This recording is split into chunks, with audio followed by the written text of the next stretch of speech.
আজকে আমরা ঘুরতে যাব বরিশালের মিয়াবাড়ি মসজিদ। হোম মিনিস্টারকে সাথে নিয়ে বিকাল 4টার দিকে রওনা দিলাম। বরিশাল থেকে মাত্র 8 কিলোমিটার দূরে মিয়াবাড়ি মসজিদ অবস্থিত।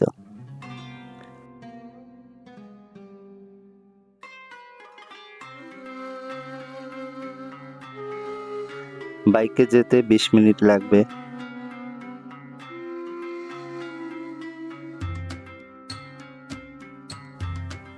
যারা বরিশাল শহরের আশেপাশে ঘন্টা 2-এর ভিতরে ঘুরে আসতে চান তারা এই জায়গাটায় যেতে পারেন। আপনারা চাইলে এই ম্যাজিকে যেতে পারেন যারা বাইকে না যাবেন। ম্যাজিকে ভাড়া মাত্র 30 টাকা। নিঃস্বর্গ পার্ক থেকে একটু সামনে আগালেই করাপুর মিয়াবাড়ি মসজিদ। হাতের ডান দিকের এই রোড থেকে আমি আগে একবার গিয়েছিলাম, তবে এইবার এই আঙ্কেল বলছে এই রাস্তাটা নাকি খুবই খারাপ, এমনকি হেঁটে যাওয়ারও কোনো পরিস্থিতি নেই। সো আমরা ডিসাইড করলাম সামনে থেকে পপুলার স্কুল আছে, ওই স্কুলের পাশ থেকে ডান দিকে যে রোড, ওই রোড থেকে ঢুকবো। এই হচ্ছে পপুলার স্কুল। এই স্কুলের ডান দিক থেকে এই যে একটা রোড ঢুকেছে, এই রোডে আমরা যাব।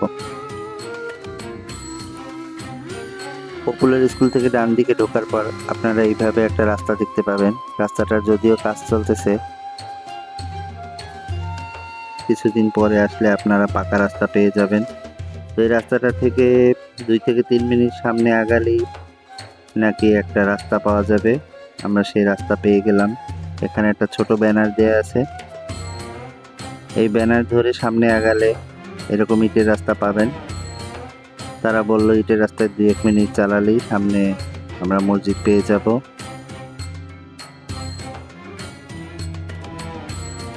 অবশেষে দেখতে পেলাম সেই মসজিদ। আপনারা দেখতে পাচ্ছেন আমরা এসে পড়েছি করাপুর মিয়াবাড়ি মসজিদে। খুব সুন্দর লাগে মসজিদটি।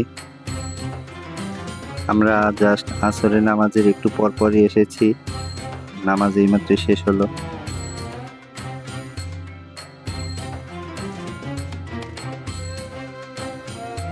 অসাধারণ সুন্দর একটি মসজিদ, 3টি গম্বুজ আছে। পুরো মসজিদটি লাল রং করা, সামনের ডিজাইনগুলো খুবই সুন্দর। এই মসজিদটি 1500 শতকে তৈরি। স্থাপত্য শৈলী অনেক সুন্দর। দুই পাশে 2টা দিঘি বা পুকুর আছে। 2টা পুকুরের ঠিক মাঝখানে অবস্থিত এই মসজিদটি। অনেক বড় এরিয়া জুড়ে এই মসজিদটি অবস্থিত। এর আশেপাশে অনেক জায়গা আছে যেগুলো এই মসজিদের আন্ডারে ওয়াকফ এস্টেট করে দেয়া আছে। আসুন এখন আমরা মসজিদের বাইরের কিছু দৃশ্য দেখি।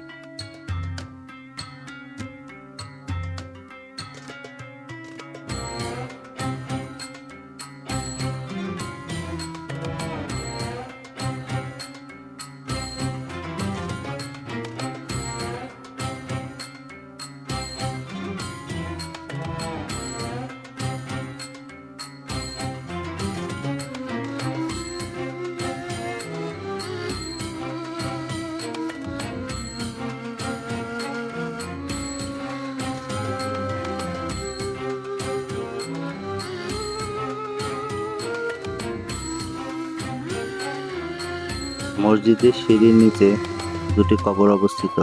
একটি কবর একটু বড় আর একটি কবর একটু ছোট, বাট এই কবর 2টি কার তা কেউ নিশ্চিতভাবে বলতে পারল না। মসজিদের ইমাম হুজুরকে জিজ্ঞাসা করার পরও তিনি কোনো সঠিক উত্তর দিতে পারেনি। তবে ধারণা করা হচ্ছে যারা প্রতিষ্ঠা করেছিল তাদেরই এই কবর ছিল।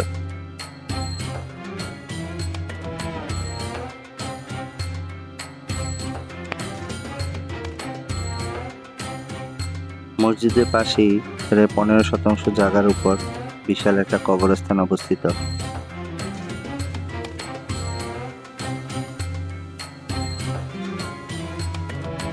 মসজিদের ভিতরে কিছু দৃশ্য দেখে আসি। এটা হচ্ছে মসজিদের নিচতলার দৃশ্যগুলো। এখানে সাধারণত নামাজের জন্য ইউজ হয় না, ম্যাক্সিমাম মালামাল রাখার জন্য গোডাউনের মতো হয়তোবা আগের কোনো ব্যবহার ছিল।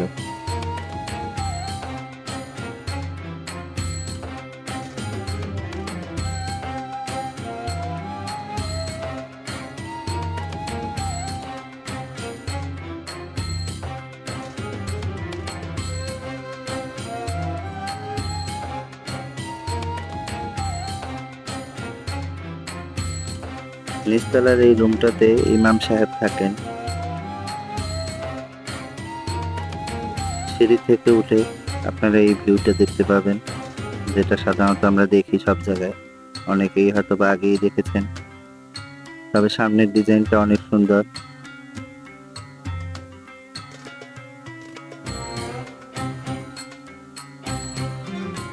মসজিদের সামনে বিশাল একটা দিঘি আছে, দিঘিটা অনেক বড়। মসজিদের ভিতরে চলে আসলাম, মসজিদের ভিতরের দৃশ্যগুলো দেখতে পারবেন। অনেক আগে ডিজাইন করা, ডিজাইনগুলো সত্যি অনেক অসাধারণ। এটা হচ্ছে মাঝখানের গম্বুজের ভিডিও, ভেতর থেকে এইভাবে দেখা যায়। মসজিদে 3টে কাতার আছে।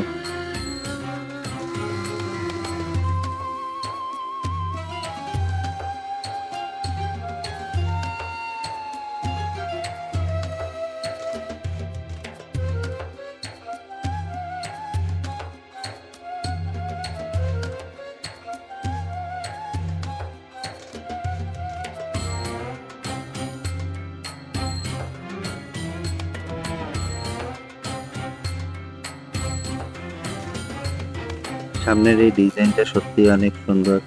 এই দরজাটা কাঠের তৈরি, তবে দরজাটা অনেক পুরনো, দেখলে বোঝা যায় না। এখানে দেখার মতো এতটুকুই ছিল, আর তেমন কিছু নাই। আমাদের দেখা টাকা শেষ, এবার বাড়ি ফেরার পালা। দেখা হবে পরের কোনো ভিডিওতে। আল্লাহ হাফেজ।